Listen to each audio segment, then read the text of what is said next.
Саламатсыздарбы, эфирде кайрадан Маанилүү маек. Бүгүн бизде конокто экс-прокурор, коомдук ишмер Азимбек Бекназаров. Биз менен болуңуздар.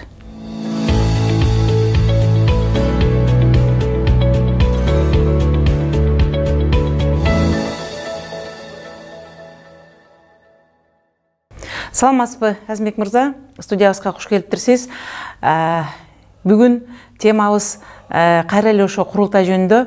Анткени деген биз мындан мурун эки президенттин бири-бири менен пикир келишпестиги боюнча сизден маек алганыбызда биздин көрүшчүлөр абдан туура кабыл алып көрүштү. Кыргызда бир жакшы сөз бар. Калыс сөзүн айтпаса карылардан не пайда деген. Мына кече ошо болуп өткөн курултайда ушул бир аксакал саясатчы, аксакал киши катары сиз деген ошол жерде деген бардыгына өзүңүздүн калыс сөзүңүздү айткандай болдуңуз. Бүгүн элдин пикири ар кандай болуп жатат? Кыскача баяндап кетсеңиз. Туура, сага келгенде айттым эле. Мурдагы президент дагы, азыркы президент дагы менин үзөңгүлөш досторум деп. Бүгүн экөөнүн араздашып турганын мен чын билбейм деп айттым эле. Экөөнө жолугуу аракет кылып билгим келип атат деп. Бирок экөөнө тең ошондон кийин деле ушул убакка чейин экөөнө тең жолуга алган жокмун. Бирок экөө тең ачык билдирип коюшту. Айрыкча Атамбаев жана билдирүүсү менен мен жолукканга чейин эле эмне араздашып атканын айтты, жана Матраим үчүн болду деп өзү айтып алды. Ошондон кийин мен түшүндүм экөөнүн ортосунда ажырым биротоло үзүлгөнүн. Ошондуктан курултайда докладымда айттым. Мен 5 күн болду экөөнүн ажырашканына ишенгениме деп. Ошондуктан бүгүн азыр пресс-конференция бергенде дагы айттым, көп саясатчыларга кайрылдым, айрыкча СДПКнын депутаттарына кайрылдым. Талтайбай бутуңарды же Атамбаев, же Жээнбеков тарапка жыйнап алгыла деп. Өзүм жөнүндө да айттым. Мен курултайдан кийин ушу курултайдын чечимин аткаруу боюнча бутумду Атамбаевден жыйып бир жака турдум мен дагы. Ушул бийлик менен ушу курултайдын чечимин аткарууга аягына чейин турам.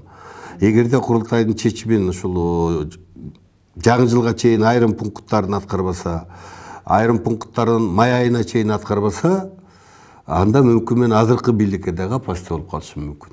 Курултайдын чечимин. Бул сөзүңүздүн кортундусундан ошол курултайга келгендердин арасында эки тарапка тең бутун коюп тургандарды байкадыңызбы же эмнеде андай жыйынтык кылдыңыз? Албетте, курултайга келгендердин эмес, келбей койгондордун буту эки тарапта экенин байкадым. Келбей койгон жана аттуу баштуу саясатчылар деп кече Момбеков айтып атпайбы?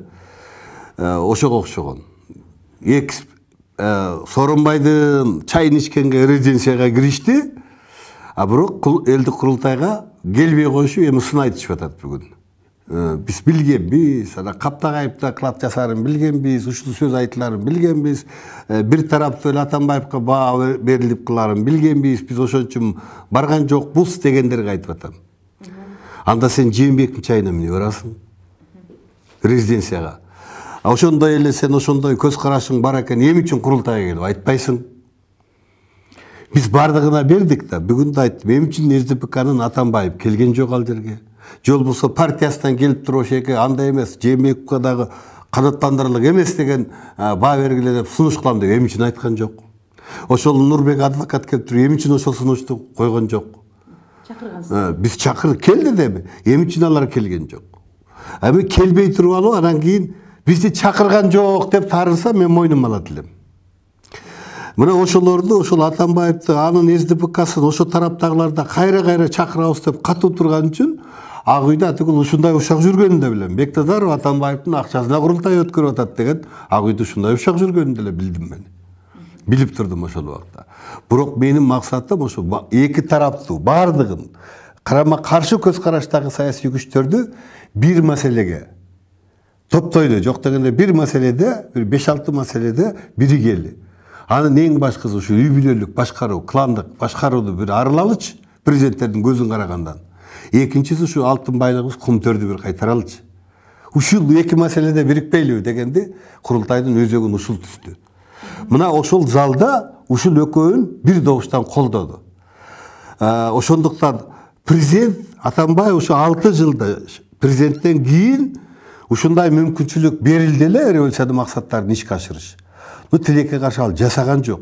Ошондуктан курултайда жана Атамбаевга өтө катуу баа берилип калганы так ошол болду. Ал өзүң күнөөлөсүн.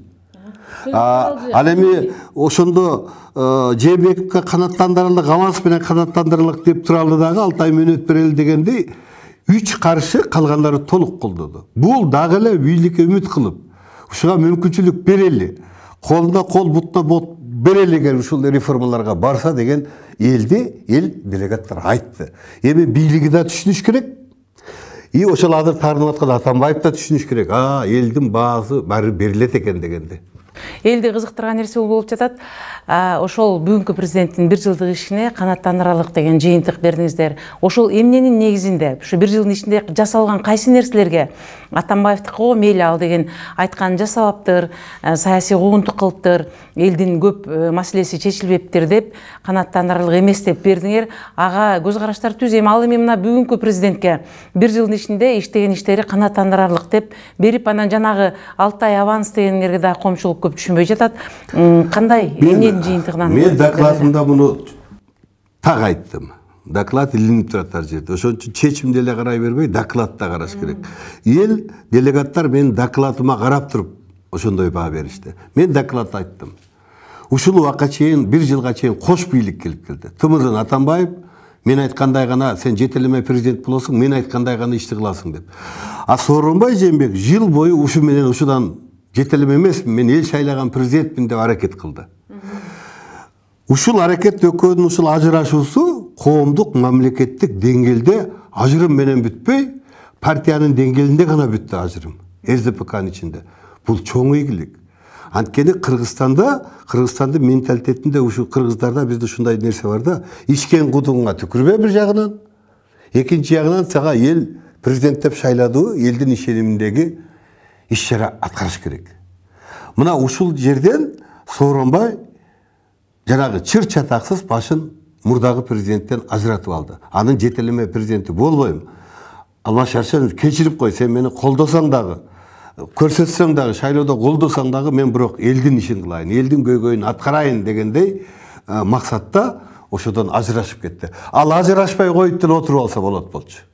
Ишти кыла берсе болмок. Бирок ал ушул жолду тандап алды.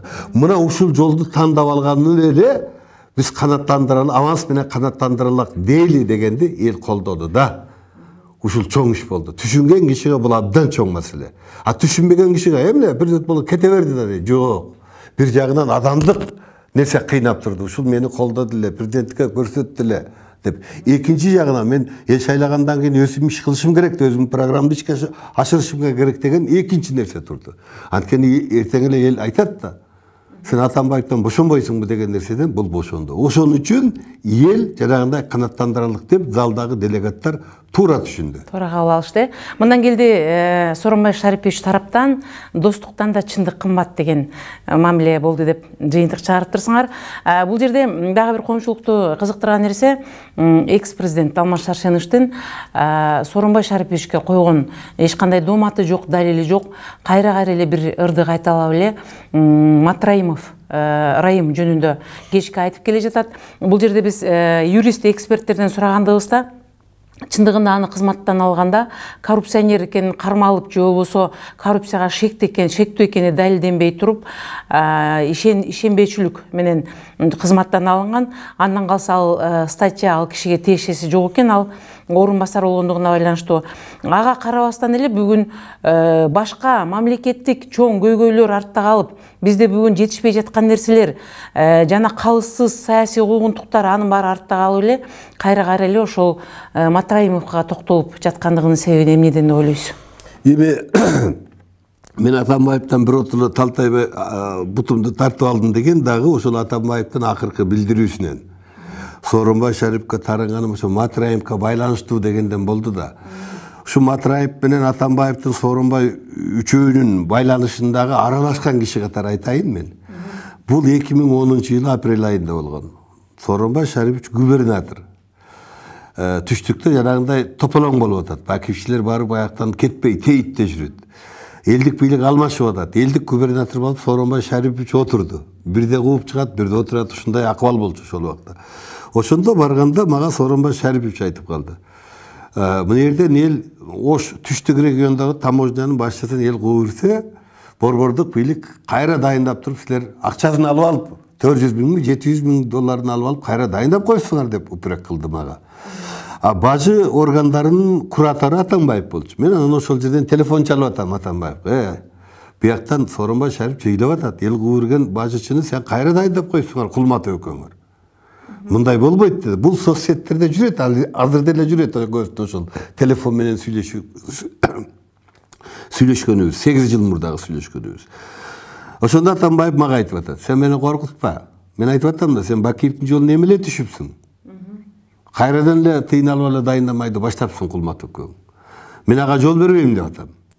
Ага далил бар болчу, анан акча берген. Эгер ушинтип коо берсең, эми Сооронбай айтып атат да мага, губернатор айтып атат да.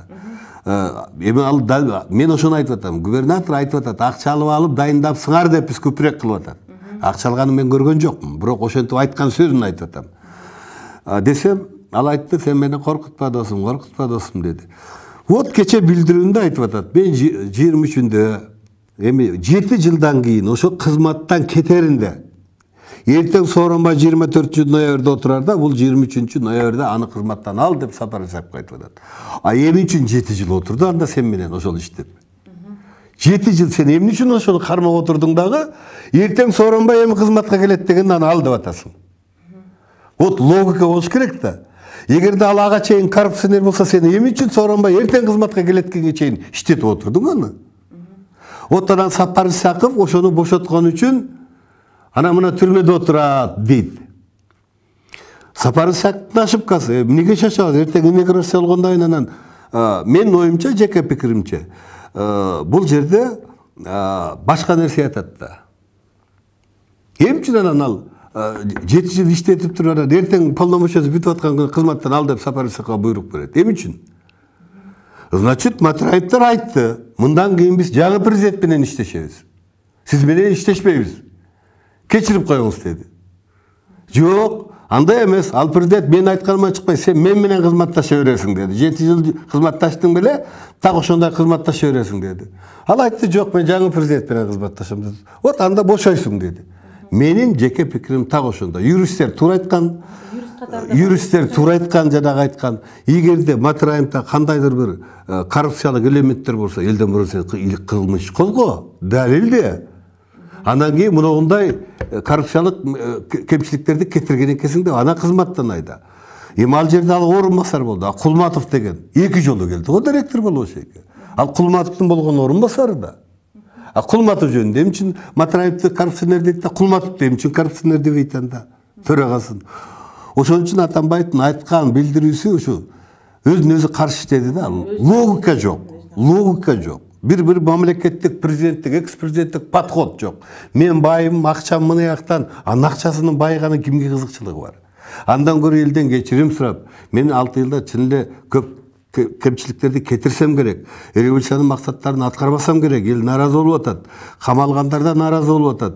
Анча-мынча менден келсе Сооронбай Шарипович, менин мурас карым катары менин кемчиликтердин оңдо. Мындан кийин мен сага аралашпайм. Өзүң иштеде өзүң жооп бере алдында. Мен элге кайрылам, мен буга аралашпайм деген сөздү мен күткөм. Бирок аны уккан жокмун тилекке каршы. Мына ошондуктан мен бүгүн пресс-конференцияда айттым, саясатчыларга да кайрылдым. Эми ушул мурдагы президент менен анын мураскордун ортосуна талтайбай, бутугарды бир жакка жыйып алгыла. Же Атамбаев тарап болуп бир-бирекке өттү, айрыкча СДПКнын депутаттары. Же болбосо Сооронбай тарапка өткүлө дагы иш кылалы. Ошондо саясий багыт өзгөрүшү мүмкүн, Сиз мындан мурда да бир айтып кеткен сөзүңүз бар экен, президенттин айланасында 2 саясий группанын бийлик бөлүштүрүү менен эле алек болуп жаткандыгы жөнүндө. Ошолордун жыйынтыгы кандай болду? Бүгүн бир багытка келиштиби же? Мен оюмча бүттү. Ошон үчүн талтайбагыла деп аткан ошо. Анын негизинде айтылган, Дагы бир сизге бере турган суроо, мисалы үчүн бизге буга чейин өзүңүз күбө болгондой бир нече президент бизди башкарды, бир нече бийлик келди. Ошолор келген сайын эле бизде деген абдан олуттуу маселелер, кум төр жогоруда сиз айтып кеткендей, тагдыр чечилбей жаткан дача суу, баягы эле Ак суу окуясы, 7 апрелде соңуна чыгаруу, ким күнөөлүү, ким күнөөсүз деген сыяктуу. Ошол боюнча эч кандай бир жыйынтык чыкпай эле, качан болсун эле бийлик талашуу, же болбосо бири-бирибизди көрө албастык кара пиар менен эле алектен отуруп калып атабыз. Мунун себеби эмнеде деп ойлойсуз? Себеби коррупцияда. Мен кече күнү докладымда ошончо Сооронбай Жээнбековди сындадым. Сен деле Атамбаевден, Акаевден, Бакиевден ашып кеткен жоксуң. Коррупция менен күрөшүп атасың, партизандык согуш менен, кайчы менен кыркып атасың бутактарды. Өзөгүнө, тамырына балта чапкан жоксуң дедим. Мен докладымда окусаңар, так жазып турат. Анан пример кылып айттым. Бүгүн Сапар Исаков менен Жантөре Сатыбалиевди камап койдум. Ушул Бишкек теси боюнча ремонтко жанагы пласкупсы кычкачты кымбат алып турду, ошону улам-улам айтып атасыңар. А 92-жылкы келишимдин негизинде, коррупциялык келишимдин негизинде, азыркы ушул азыркыга чейин Канададан, Франциядан, башка чет өлкөлөрдөн ташылып аткан кымбат баалуу помидорлор, мөмө жемиш, колбасалар боюнча, эмчен кумтөр боюнча мурдагы премьер-министрлерди камабайсың. Анткени Бишкек тесине келген жанагы кычкач пласкупсага караганда кумтөргө чет өлкөдөн ташылып аткан кымбат баалуу помидорлор менен картошка, колбасалар шумдук туудай. Ал бир помидор алтындын баасына тете келип атат сырттан. Анда Чыңгышевден баштап бүгүн Абылгазыевге чейин эмне үчүн камабайт деп мен докладымда айттым, ошол жазылып турат. Вот тандалма деп атканым ошол. Сен айтып аткан сурооңо ушундай жооп. Батыкаевдин иши, башкалардын иши, Дача суу, Бишкек кеми, сен айтып аткан жанагы мурдагы маселелер, Бегокон, Бител толтура эмне үчүн? Революциядан кийин биз ошого катуу аракет кылабыз. Аракет кылгандарды 6 айга жетпей бизге окшогондорду айда берет. Мына 2 революциядан кийин мисалы мен бир жолунда 5 ай иштедим, себеби ошолорго киришкен үчүн. Ошол кумтөр боюнча 2005-жылы 21 апрелде кылмыш козголгон. Аны 7 апрелде өрттөп салышты. Качып кетип аткан бийлик бардыгын өрттөдү. Ошо сен айткан иштердин баарын өрттөдү. 3 жолу келип туруп прокуратуранын архивинен бери өрттөдү, подвалынан бери өрттөштү, жок кылып кетишти. Но бирок андан кийинки бийлик Атамбаев ошону восстановить этиш керек эле да. Биз декрет алганбыз да, ошол өрттөлгөн иштер калыбына келтирип тергөө жүргүзсүн. Атамбаев кумтур боюнча ишти уланткан жок. Ошол ишти восстановить эткен жок Салянёкова. Кайра жаңы иш козгомуш болду дагы, жаңы кылмыш козго. Анан 10 жыл өтүп кетти, срокдон өтүп койду, кайра кыскартып койду. Бул ошол жанагы кумтөрдүн артына турган коррупционерлердин кызыкчылыгы үчүн атайын жасалган механизм. Эгерде кумтөр денонсация болсо, бирөөлөр айтып атпайбы, бул улутташтырылыш керек деп. Мен дагы айтып коеюн. Улутташтырылгандай кумтөр менчикке берилген эмес. Улутташтырылат бирөөдүн менчигиндеги, жеке менчиктеги нерсе мамлекетке алынганда улутташтырылат. Кумтөр арендага берилген 50 жылга, 42-жылга чейин. Аны биз келишимди бузуп эле денонсация кылышыбыз керек. Эгер денонсация кылып койсок, мына ошондо Сентеранын, Камеконун артына турган адамдар, Борис Пришченге окшогондор, Акаевден баштап кимге канча бергенин, ушу бүгүнкү бийликке чейин кимге канча берип келип иштеп жүргөндүгүнүн бомбасын жарат. Мына ошондуктан бардык бийлик кумтөрдү коруп, тийбей, ошол коррупциялык келишим. Өздөрү айтат, да бул коррупциялык келишим экен дейт дагы, муну Акаев түзүп кеткен экен, муну Бакиев түзүп кеткен экен. Анан эми болсо эми бүгүн Атамбаев келген экен. Ким кой деп атат сени жогорку кеңеш ошону бузуп салса? Денонсация кылып койсоң. Денонсация кылабыз деп биз колдо топтоп келдик 13-жылы. 16 миң кол топтоп кеттик. Бүгүнкү бийликтин ошонун аягына чыгарына ишенесиз? Мына ошон үчүн ошону койдук. Эгерде ушуну кылбасаң, ушул денонсация боюнча иш баштабасаңар 1-январга чейин. Анда биз кайрадан 10 миң кол топтоп туруп денонсация мыйзамды элдик деп өзүбүз жазабыз дагы, өзүбүз кабыл алдырабыз дедик. Конституциялык реформаны дагы ошентип 300 миң кол топтойбуз керек болсо. 2006-жылкы ноябрдай болуп эл кылкылдап туруп, тынчтык жолу менен алдырабыз деп чечимге кирди бу дагы. Мен өзүм сунуш кылдым муну. Ошол курултайдын жыйынтыгында дагы бир чечимдериңиз бул жанагы саясий туткундардын тизмеси түзүлдү. Бул саясий туткундарга ошол жерде расмий тизме түзүлдү дагы. Бүгүн мени кызыктырган маселе ошол сиздер чыгарган чечимдеги саясий туткундардын тизмесин биздин бийлик, биздин мамлекет ошону расмий кабыл алабы? Бул жөн эле же сөз үстүндө калып калабы? Биз залдагы айтылган багы жеке адамдын же болбосо ошол саясий партиянын коргоо, саясий партиянын мүчөлөрү да ар кимдин артында кызыктар адамдар бар да сунуш кылып, муну саясий туткун кылгыла, муну саясий туткун кылгыла деген сунуш бергендердин артында адамдары бар эми кызыкчы. Бирок биз айрыкча биз резолюция жазып атканда мен ошого юрист катары ошону мыйзамдуу чечилиш жолу менен чечим алдык. башкы прокуратурага айттык. Ошол иштерди изилдеп, жаңачылган жагдайдын негизинде жогорку сотто оңдоп караткыла. 2005-жылы, 2010-жылы ушундай болгон. Билесиңер да, Тургун Алиев, Кулов, Исаков, Жекшен Кулуптардын кадырбектери бар акталган да ошол кайра мурдагы бийликтин саясий туткундары. Ошонун ичинде мен дагы толго. Бизди сот актаган, кайра оңдоп караган. Мына ошондуктан биз прокуратурага бердик. Мен айтпадымбы? Өткүрбек иним, коллегам, мурдагы жетекчиң катары айтайын. 2005-2006 жылы муну прокуратура жасаган. Сен президенттин көзүн карай бербей, өзүң демилге кетирип, мунугу бузулган экен деп президенттин алдына туура маселе койсоң, президент сени молодец деп ишенет. Аны буйругун күтүп отурба дебедимби докладында. Бул прокуратуранын иши. Ошон үчүн биз сен президентке кайрылганы, сен бул прокурорду кыспа, эркин иштегенге мүмкүнчүлүк түзүп бер, а сен прокурор будан көз каранды кылбай, адвокаттарын кошуп, жана соттолгон адвокаттарын кошуп, изилдеп, адвокатына да, коомчулугуна да эгер баш тартсаң, мунун негизинде баш тарттык. Ал эми макул болсок, мунун негизинде макул болдук, жаңы ачылган жагдай менен каратып атабыз деп айт деп туруп чечим алдык. Бирок ошол жерге биз эми ишин билбеген кишини юрист катары мен айта албайм деп айттым, саясий туткун деп. Мен докладымда айттым. Мен билген иштерди гана айтам деп айттым. Бектур Асановдун ишин, Келдибековдун ишин, Рапшан Сабировдун ишин, Сарулуктардын ишин, Текебаев, Дүйшөн Чотоновдун ишин айттым. Ушуларды мен билем, бу жерде саясий буйрутма, жасалма документтер толтура деп айттым. Бирок мен билбеген залдан кошкон адамдардын ишин мен киргизген жокмун. Же биз киргизген жокпуз аны. Аны саясий партиялар киргизди. Добушка салды. Мисалы Түлеевди залдан көрсөттү, өзү да чыкты. Добушка салганда араң-араң өттү. Көпчүлүк менен өтүп кетти. Салянованы салышты, сунуш берди залдан. Ада кызы чуу болуп атырып өтүп кетти.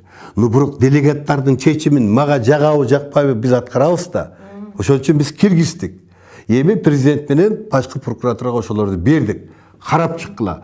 Бирок түрмөдө азыр жаткандардын ишин, Текебаев, Бектур Асанов, Талгарбектердин ишин түрмөдө жаткандарды биринчи кезекте тез арада карагыла деп жанагы чечимге тиркеме кылып, аткаруу комитетинин атынан мына кошо жөнөтүп атабыз.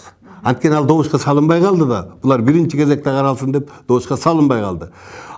Добушка салынбаган нерсени биз чечимге кошкон жокпуз. Бирок докладтарда жана жары сөздөрдө айтылган пикирлер үчүн аны өзүнчө тиркеме кылып жөнөттүк. Да бүгүн ошол саясий туткундар боюнча ар кандай пикир болуп атат. Ошол биздин эле уюштуруу комитетинде отуруп, эки фронт менен кыжылдашып атат. Оногуну эмне коштуң, муногуну эмне коштуң деп. Анткени ошол азыр биздин уюштуруу комитетинде противоположный адамдар бар. Бир убактарда Салянова камаган кишилер бар. Ошолордун баары бир истокко кирип калды бүгүн. Ошон үчүн ар кандай разногласия болуп атат. Бирок биз делегаттардын чечимин сыйлап, разногласиясына бар экенине карабай бардыгын жөнөттүк. Эми сөзүбүздүн аягында негизи мен бул суроону журналист катары көптөн бери даярдап жүрөм. Бул суроого жалгыз сиз эмес, ошондогу убактылуу бийлик 14 мүчөсү тең жооп бериш керек болчу. Сиз да барсыз. Бүгүн өткөргөн курултай өзүнүн максатына жетти деген жыйынтыкты чыгарып жатасыздар. Ал эми 2010 жылкы революция. Ошондо Бакиевди жаман бул деген үй бүлөсү менен башкарып атат, бардыгын кыйнап атат, камкор болду деп өз мекенинен кууп туруп, ордуна 14 мүчөсү бар убактылуу бийлик келген. Андан бери 8 жыл өттү. 8 жыл аралыкта менимче коомчулуктун пикиринде жана чыгармада жазылган тамсилдей эле балык, чаян, акку сүдүрөп келаткан араба сыяктуу эле ошол араба ордунан жылбастан эле ар кимиз ар жакка тартып ошол араба ордунан жылбай тургансыйт. Бул коомчулуктун пикири. Ал эми сиздин жеке пикириңиз ошол убактагы 14 тизмеде турган 14 убактылуу бийликтин мүчөлөрү бар. Өз максатына жеттиби деген мага мурдада бул дала жолу суроо берилген, мен дала жолу жооп берген. Мен 8 жылдык жыйынтыкта. Мындайда убактылуу өкмөт 1 жыл иштедик, биз 8 ай иштедик. 25 декабрда элге отчет берип биз кеттик, тарадык. 10-жылы 25 октябрда. Биздин ордубузга шайлоодо утуп келген ата журт, Ар намыс, СДПК, Республика деген партиялар келди дагы, Келдибек спикер болуп бийликти алды колуна. Анан алар Атамбаевди премьер-министр кылышты. Биринчи жолу өткөрбөй, экинчи жолу өткөрдү. Ошол өткөргөндөн кийин биз өзүбүздү таратып бердик. 11-жылдан баштап келаткан нерсеге биздин бир никакой тиешебиз жок. Атамбаев биз менен иштешкен жок. Атамбаев ушул 11-жылдан бери муногу парламент менен иштешип келатат. Бизди самозванкада бизди ошондон баштап душман болуп келатат. Мени менен иштесе мени бир кызматка коет эле да. Биздин баарыбызды Отунбаеваны баш кылып самозванка деп сөгүп келатпайбы? То есть Атамбаев убактылуу өкмөттөн бөлүнүп, наоборот, тескерисинче муногу парламентте жол болсо ошол Бакиевдин жолуна кирип, жана Жээнбеков Бакиев жолуна кетти деп атпайбы? Өзү Бакиевдин жолун жолдоп, өзү отурду ушулар менен. А биз душман болуп көчөдө жүрдүк да, наоборот, тескерисинче. Ошондуктан азыркы 6 жылдагы Атамбаевдин ишине биздин бир кандай тиешебиз жок. Эгер каерде менин тиешем болсо айткыла, мына жерде сен тиешең. Жок, айтсаңыз, ошол революция өз максатына жетти. Революциянын максаты ишке ашкан жок деп ошону биринчи биз айттык да. 12-жылы биз айттык да, революциянын максаты ишке ашкан жок. Сен уже тескери Бакиевдин жолуна кеттиң деп Атамбаевга биз айтканбыз. Бүгүн Атамбаев эмес, Жээнбеков айтып атат, сен Бакиевдин жолуна түштүң деп. А ушун эле Атамбаев айткан сөздү биз буга айтканбыз 11-жылы. Сен каяка кетип атасың? Эми үчүн шопурларыңы, катчыларыңы, жан сакчылыгыңарды мамлекеттик чоң кызматка алып келип атасың. Эми үчүн революциядан кийин козголгон кылмыштардын баарын жаап салдың.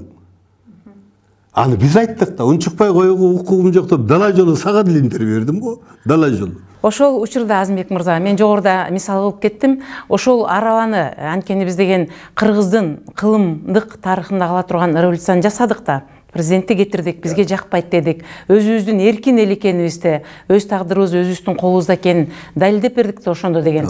Ошонун негизинде ошол 14 убактылуу бийликтин мүчөлөрү жанакы арабаны чогуу бир жерге тартып жеткирип, бир элдин купулуна толо турган жыйынтык чыгарып берсеңиздер болбойт беле? Болот эле. Ал үчүн ошол жанагы Атамбаев президентке келгенде ошо биз менен команда катары туруш керек болчу. Бизди самозванка деп кууп бербей. Анын айланасында убактылуу өкмөттөн эч ким калган жок да, ал жалгыз калды да. Ал айланасында шопур-попурлар менен Сегизбаев, Пегизбаев менен туруп алып иш кылды да. Убактылуу өкмөттүн айланасында эч ким калган жок да. Да, Текебаев 15-16-жылга чейин жүрдү, анан кийин опасный болуп кетти. Иса Өмүркулов мына азырда белгисиз, же биякта, калгандарыбызды баарыбыздын 11-жылы айдады да, кетирген жок да, команда түскөн жок да, каалаган жок. А түгүл 10-жылы шайлоого кетип атканда, парламенттик шайлоого мен барган жокмун, парламенттик шайлоого мен калып калдым. Орос Сакмага жардам берейин деп. Бир жыл болсо да, 11-жылы. Ал эми бул экөөнө мен айттым Текебаев менен СДПКга, бир партия менен баргыла шайлоого. Ошол жана сен айтып аткан революциялык партия болуп баргыла дагы келгиле деп. Но тилекке каршы экөө эки партия менен барды, экөө отура албай койду да. Ошонун кесепетинде мынакей Атажурт, республика, ар намустар утуп келди. Булар акыркы орунда калды. Анан алар келди дагы өздөрүн Атамбаевди өкмөт кылбай койду. Атамбаев аргазып анан Келдибек менен Бабановго жалдырады. Сен спикер бол, сен кийин премьер болосуң, үчөөбүз мен президент болоюн деп үчөө тандем түздү. Коньяк ичишти, өздөрү айтып аткандай, Келдибек менен анан кийин бир жылдан кийин президент болуп алганда, анан акырын Келдибекин дагы бизди чапкандай Келдибекин чапты. Андан кийин Бабановун чапты өкмөттөн. Анан өзүнүн жеке бийлигин орнотту. Бул ачык чындык. Спикерин да чапты, өкмөтүн да чапты. Андан кийинки өкмөттү өзү аныктап отурду. Ким премьер болот, ким прокурор болот, жеке өзү чечип атты да. Биздин да кемчилигибиз ошол кемчилигибиз. Бир команда болуп тура алган жокпуз. Бул кемчиликке бизде бир элге жарыялаган, өзүбүздүн бир жарыялаган нерсебиз бар да. Убактылуу өкмөт, биз убактылуу өкмөтпүз. Биз конституцияны оңдойбуз дагы, таза шайлоо өткөрөбүз. Ким утуп келген партияга бийликти өткөрөбүз да кетебиз деп алганбыз да. Биз ошол сөзүбүзгө турдук да, өткөрүп туруп кеттик. Тынчтык жолу менен өткөрүп кеттик. Бирок таптакыр эле эч нерсе болгон жок дегенге да каршымын. Анткени мына бийликтин тынчтык жолу менен өткөрүп берүүсү камсыз болду да. Атамбаев аргазып өткөрүп берди. Эгерде ошол революциянын ошондой талабы менен болбогондо, ал бермек эмес Жээнбековго. Өзү да отурмак. Өзү да отуруп алмак. Ошондуктан ал революциянын талабынан коркуп, тынчтык жолу менен аргазып өткөрүп берди. Мындан келди 2010 10 жылкы революция өз максатына жеткен жок. Менимче бул Атамбаевпы кимиси болсо дагы кийинки келген өлкө башчыларына, кийинки бийлик башкаруучуларга бул үлгү катары, же болбосо мисал катары болуш керек деп ойлойбуз. Анткени дагы деле ошол жол менен кете берсек, анда бизди мамлекетти жалгыз курултай менен оңдоп түзө аласыз. Ошол үчүн мен докладдын аягында залда отурган КДКнын мүчөлөрүнө, легендарный партиянын легендарлык парламенттин депутаттарына кайрылдым. Медеткан Шеримкулович, легендарлуу депутаттар отурасыңар деп. Андан кийин 2005 жылкы революция кылган кектин атамандары отурасыңар деп аттарын атадым. Исмаил Сааков, Тургуналиевич деп. Андан кийин КДКга кайрылдым. Топчубек Тургуналиев, Жапар Жекшевич, КДКчылар деп. Андан кийин 10 жылкы бекчилерге кайрылдым. Бектин атамандары, апрель революциянын баатырлары отурасыңар ушул жерде. Давай бул жолу дагы бир жолу Жээнбековго алданып калдык дебей эртең. Да 5 жылдан кийин да алданып алыппыз дебей, ушул жолу алданбай Жээнбеков менен ушул 2 революцияда ашпаган иштерди Жээнбеков менен биргеликте ишке ашыралы, келгиле дедим. Ушундай чакырык менен бүтүрдүм. Маегиңизге чоң рахмат. Азимбек мырза, койгон талаптын жыйынтыгы чыгыш керек. Анткени сиз деген мен берүүнүн башында айтып кеттим. Сиз аксакал саясатчы, сиздин кеп кеңешиңизди көптөр угат. Жанагы 6 айдын ичинде дагы жыйынтык күтөбүз деген талабыңар, суроо талабыңар жакшы экен. Анда биз дагы коомчулук менен чогуу ошонун жыйынтыгын күтмөкпүз. Чогуу көрөлү, ийгилигин көрөлү, элибиз да көрсүн, сүйсүн. Наконец-то ушу Жээнбеков ушул 2 революциянын талабын аткарды деген бир атактуу президентке айлансын.